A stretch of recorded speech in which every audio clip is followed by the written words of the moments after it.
Now, occasionally, there are other stories to talk about as well as the coronavirus. And because we are feeling relatively kind today and in a relatively good mood, we thought we would annoy everybody by telling you what the Taxpayers Alliance have just revealed, which is that 2,667 council staff received more than £100,000 a year in crushing, despite the crushing council tax rises that have been going on, right? There's people getting paid an absolute and utter fortune working for local councils around this country. And what Taxpayers Alliance have done is put together a town hall rich list for 2020. Let's talk to Harry Fone, who's campaign manager at the Taxpayers Alliance. Harry, very good morning to you.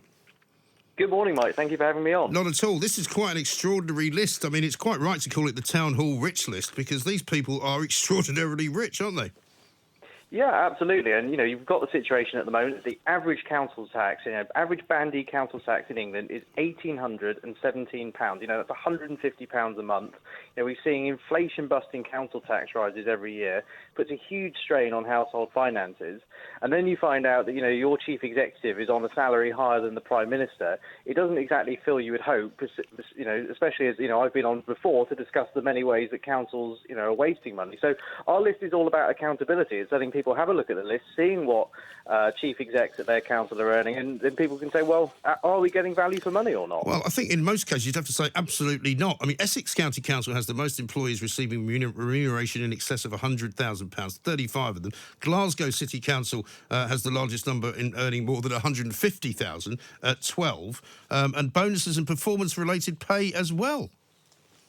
Yeah, absolutely. And there's some quite frankly staggering figures. I mean, for example, the Chief Officer for Health and Social Care Integration at North Lanarkshire, she got £615,000 this year. It had a base salary of £146,000.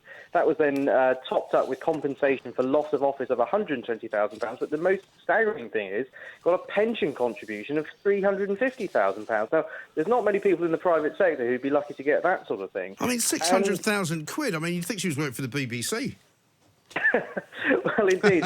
And, there's legitimate questions to be asked about this. Someone said to me yesterday, are they worth this? And the only way I can really justify it is if the council executives could turn around to their taxpayers and say, look, we've eradicated all wasteful spending, we're providing the best services possible, we've filled all the potholes, you've got great social care, then they might have a case for that. But I suspect many people listening, and we've discussed this before, from, my hometown of Milton Keynes to places like Shropshire where they hired a pothole expert, Brighton Yes. had a Brexit communications officer. In many cases, they have not eradicated all wasteful spending. No, exactly right. And funnily enough, we were talking about councils selling off care homes because there was once upon a time the situation where care homes were all kind of run and operated by the local council. But this was another thing that they did in order to prop up all of the money that they need to pay themselves with and their pensions, was they sold them all off to private profiteers. And so now we're in a situation where the social care business is completely out of control and it's being operated by,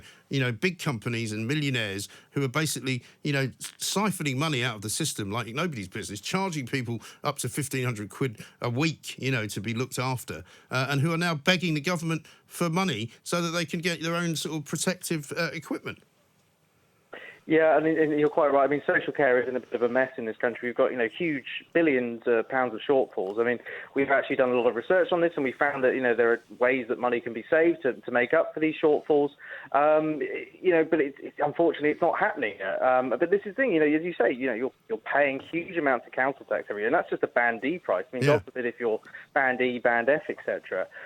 You're paying these huge amounts of council tax, and you're just not getting the services. And it's, especially at a time, with coronavirus, where those frontline health services are so important, we need to make sure that every penny is getting to the front line. And I think what our rich list shows is that isn't happening. It's handing golden pay packets to council bureaucrats. And I've always said, and people look at me incredulously, that something like 75% of the money that we pay in council tax goes to the salaries and the pensions of all the people working for the council.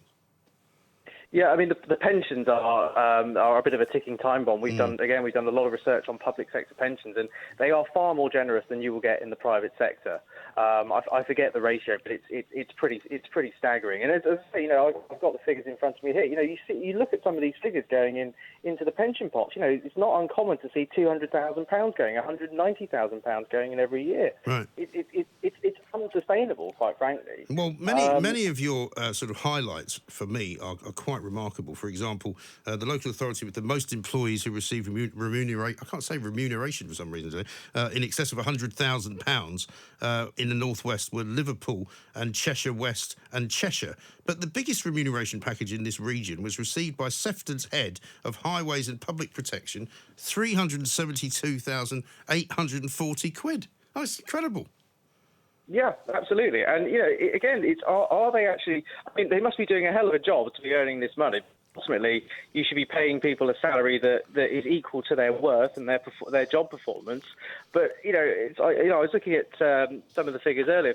We've talked before about... Remember Milton Keynes Council put moss on the walls? Yes. So they've got 11 people being paid over £100,000, and the corporate director of Place, I don't know what that means either, they got £156,000. Remember Shropshire with their pothole expert?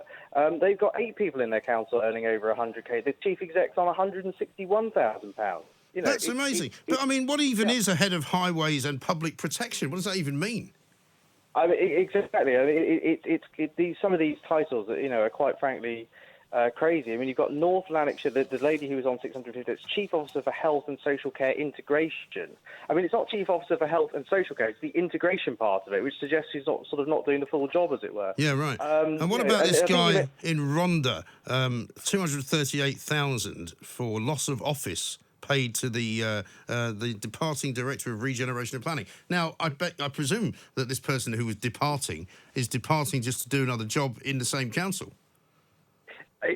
Potentially. I mean, this is exactly why we've called for a cap of £95,000 on these sort of exit payments. And you may say that's too generous, but it would certainly be a step in the right direction. And indeed, the government have been trying to bring this legislation in for some time now, but unfortunately, it doesn't seem to have happened. In some cases, there was a chap in, I believe it was West Sussex Council, Nathan Elvery is his name. He got a payout, and he wasn't moving to another job in the same council or anything like that. He got a loss of office compensation about in excess of £200,000. And if you Google his name, you'll see he didn't exactly have the best performance while he was there. Well, that's the trouble. I mean, so many of these individuals who do these very sort of highly paid jobs don't appear to have any scrutiny put upon them at all. Yeah, I mean, there's a sort of suggestion, that there's a lot of sort of jobs for the boys stuff, and there's a lot of sort of it's who you sort of get these jobs, and as I say, there may well be some people who justify these salaries. If as I say, they've eradicated all the wasteful spending, we've got great public services, then I don't necessarily have a problem with them earning high amounts of money if their local residents are happy. I should give councils some credit. Some of them now are sharing chief executives across 2 councils. Right. So you're splitting the cost, and it's because a lot of what they do, there's huge crossover. In a lot of cases, it's just there's so much similarity that it's just changing the letterhead on the paper, basically. Exactly. So councils who do that should definitely be recognised for doing that. But these other ones paying these ridiculously high salaries, I think they need to have a good look at themselves in the mirror and remember that they represent taxpayers. But of course, their argument is always the same, because I had that when I was working up in Edinburgh. I used to regularly have sort of set twos with Edinburgh City Council, and their chief executive was on something like £500,000 a year at that time, which was about 20 years ago, right? Actually, no, 10 years ago. And it was quite remarkable, because they would say, well, the point is you have to pay people commensurate with the same job in the private sector, and they don't base that on anything other than the budget that they have. And the only reason they've got such a massive budget is because of all the taxpayers' money that they've got and all the people that technically they're supposed to be looking after. So say they've got £1 billion budget to run. On that basis, they say we are the same as something like, I don't know, Procter and Gamble, or one of the big, Siemens, or some big, massive multinational corporation. But they're clearly not, and they couldn't run one of those corporations, so they shouldn't be paid anything like that. Yeah, absolutely. And of course, the luxury they have is that they've got a virtually guaranteed income from the year. No business anywhere has a guaranteed income. No. They can't say for definite that they're going to get £1 billion in, especially, in the sort of current crisis. I mean, I think you mentioned, talking of the Scottish Council, I think you mentioned Glasgow in your intro there. They've got more people, over 150,000 than anyone else. It's a very interesting council, and, in no way can they claim that they've eradicated all wasteful spending, because a couple of interesting things about them. Someone gifted a Rolls Royce to the council. We don't know who it was. It was worth about 230 grand. But also, a lady who was the former Lord Provost, she spent £8,000 of taxpayers' money on shoes and clothes. Yes, I remember that story, yeah. All the while, the chief executive is being paid £215,000. Yes. It's... If, as you say, if it was a private company and you've got shareholders, the shareholders can vote to get rid of these people, or replace them with somebody who can do it. It's not that easy at a local council. I know quite a bit about Glasgow City Council, and it's a very interesting story. I can tell you that. We'll have a drink one day, and I'll explain quite a lot of it to you. Glasgow basically runs like Sicily. That's what it's like. But we'll talk more another time. Harry, thanks very much indeed. Harry Fone, Grassroots Campaign Manager at the Taxpayers Alliance. Absolutely staggering. If that hasn't made your blood boil, I don't know what will. Imagine getting paid 238 grand just because you don't have the job that you used to have that was worth 238 grand. So basically you get a year's salary as a payoff. That'd be nice, wouldn't it? This is Talk Radio.